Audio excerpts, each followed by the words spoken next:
Aujourd'hui, qu'est-ce qu'on va faire? C'est notre projet phare au Québec. C'est un projet qui a été réalisé, un projet forestier en coopération avec Soliphare, qui est le bras forestier du Fonds de solidarité de la FTQ. Et c'est un vaste projet de boisement et de reboisement sur des terres dégradées qui s'est effectué aux alentours de la seigneurie de Perchuis, ici, dans la région de Québec. Donc, on a planté plus d'1 million d'arbres depuis les dernières années. Des arbres qui, justement, servent à faire la capture, la séquestration du dioxyde de carbone.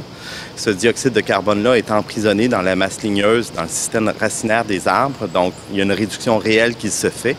Nous, on a quantifié les réductions attribuables à ce projet-là. Ils ont été vérifiés par des vérificateurs indépendants. Et aujourd'hui, c'est l'annonce de la transaction, donc de la vente du projet de carbone à 2 intervenants. Dans un premier temps, la banque TD, qui l'achète pour des raisons de compensation, de responsabilité corporative, donc procède à la compensation de ses émissions de carbone de nature volontaire.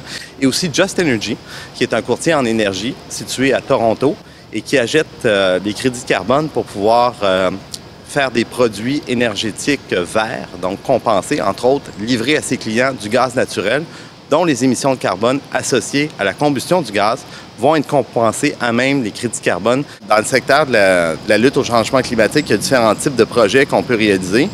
Nous, on privilégie actuellement des projets de nature forestier parce qu'en plus de faire de la séquestration de CO2, c'est des projets qui sont durables et qui entraînent aussi d'autres co-bénéfices, entre autres protection de la biodiversité, régénération de l'habitat naturel de différentes espèces, protection des corridors migratoires pour plusieurs espèces de cervidés, mais aussi d'oiseaux et de papillons dans certains cas. Donc, c'est un projet qui va aller agir au niveau de la protection de l'environnement à plusieurs niveaux. Oui, au niveau de la lutte aux gaz à effet de serre, mais aussi au niveau de la protection des eaux douces et aussi de la protection de la biodiversité.